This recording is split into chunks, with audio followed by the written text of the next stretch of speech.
In this video, I'm going to show you how to add a fisheye effect to your images using the Photoshop Spherize filter. So here we have our original image, and as you see, the band is nicely grouped around the tree. And what we're going to do after we've applied the fisheye effect is end up with a result just like this.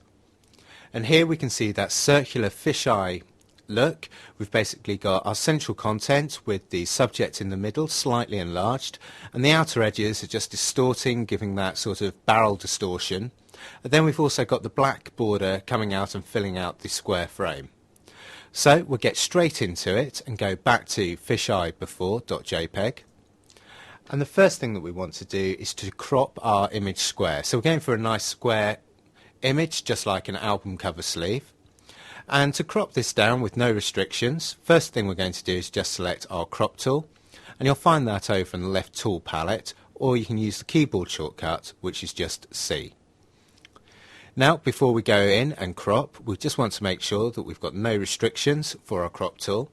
So if we go up to aspect ratio, just make sure you've got no restriction selected, and also make sure that the width, height and resolution are left blank.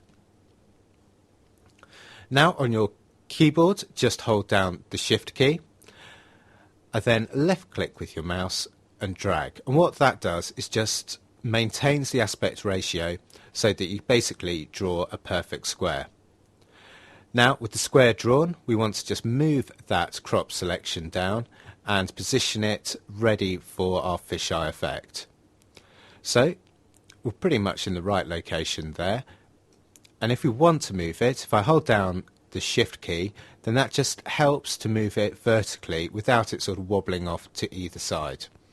So I'm just going to move that down so the bottom of the crop area is just below his right hand.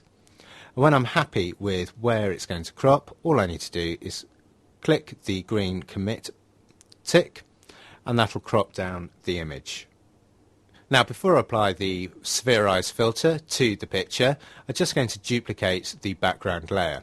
So to do this, I just left click onto the background layer and hold, just making sure that when I move that layer around we can see it moving, and then I drag and drop that onto the new layer icon, and that's the last icon on the left at the bottom of the layers palette. As soon as I do that, you'll see the new background copy layer appear. Now that we've got our new layer, I can start to apply the effect. So if I first of all just go Control 0, and that just makes the image fill the workspace. And now I can go in and apply the Spherize filter. So if we go up to Filter, down to Distort, and then down to Spherize, and that'll bring up the Spherize dialog window. Now on the bottom right, you'll see a mesh sample of exactly what's going to happen to the image, and the preview window just up here on the left shows a small portion of the image. So if I just click minus so I can really see the effect that that's having on the picture, gone down to 6%, which has just meant that I can see the whole of the preview in that window. Now I've taken the amount up to 100%, and also just want to make sure that my mode is set to normal, and click OK to apply that to the image. Now with that filter applied, we can see that spherized the central content of the image, but the outer edges, the four corners, have been left pretty much as they were before. So what we're going to do is create that circular fisheye look by enlarging the canvas, then adding a nice black border around there. To increase the canvas size, all I need to do is go up to Image, Resize and Canvas Size, and in the second box down, just make sure I change my units to %, and in the width and height boxes I just want to type in 140 and 140%. At the bottom where it says Canvas Extension Color, because I'm going to fill this with black, I want to select black from the drop down, and then just click OK to apply that. And again, so I can see the whole of my canvas on the screen, if I just go Control and 0, and that'll fit everything nicely back into view. Now to create that nice black border, what I want to do is use the marquee tool to accurately just select around the image. So if I go to the marquee tool on the left of the tool palette, click and hold until I see this submenu appear, and I want to select the elliptical marquee tool. Now if I click in the top left hand corner and again hold down the Shift key and drag that down to the bottom right hand corner, and that'll make a perfect circle selecting that central content in the image. Just release the left mouse key and the Shift key, and we can now see our running ant going around the image. Now at the moment we've got the central content selected, and what we want to do is to inverse our selection so that we can fill in the selection and cover these corner areas of the picture.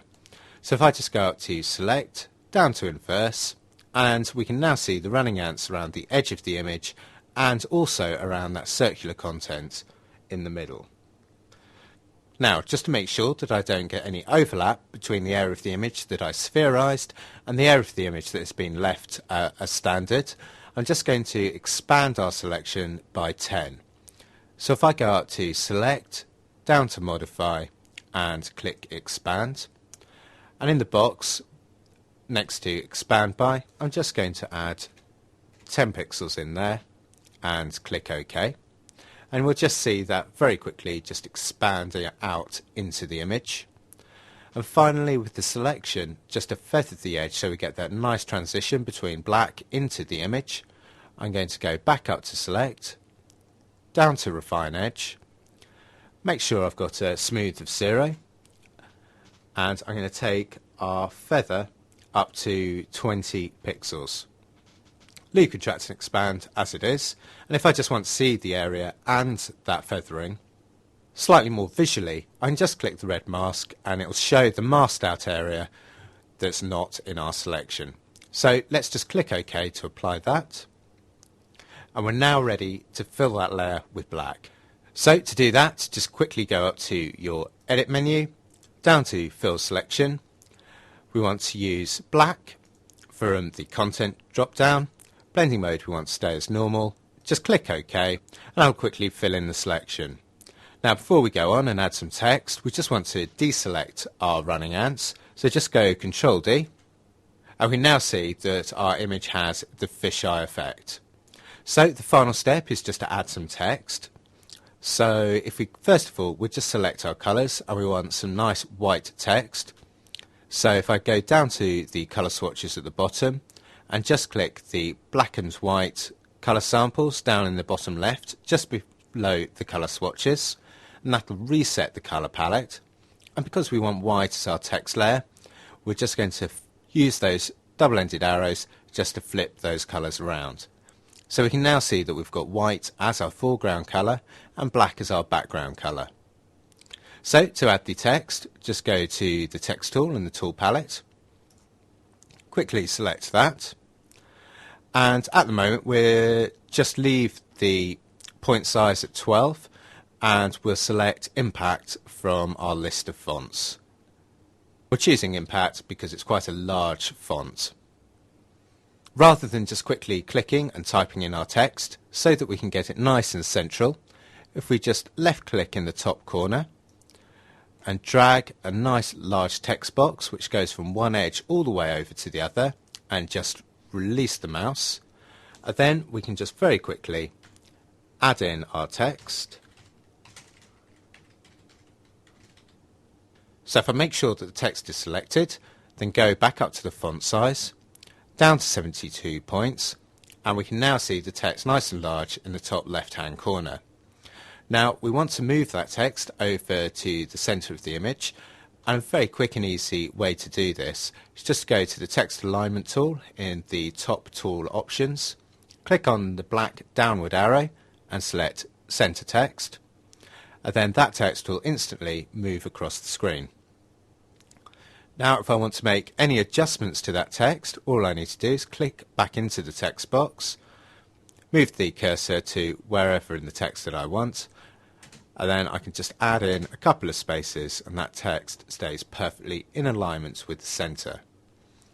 Now to move that down and into position, I'll just click the green commit button, then select my move tool, and then if I hold down shift I can just move that down making sure that it stays aligned with the centre of the image. So we can now just repeat that process for the text along the bottom of our album sleeve. So again, just select the text tool, going to make sure that I'm on the left hand edge and drag that over all the way to the right. And again, just click and enter in my text.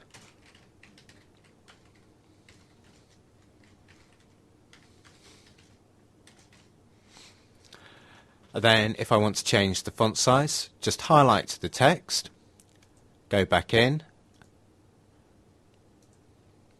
select a different font size, again click the green commit button to confirm that, select the move tool, hold down shift, and then I can just move that into position. And the final step is just to flatten down the image. So if I go over to my layers palette, select the options and select flatten image, and that'll flatten all of those layers that we've created down into one, and there we have our final fisheye effect image created within Photoshop Elements 8.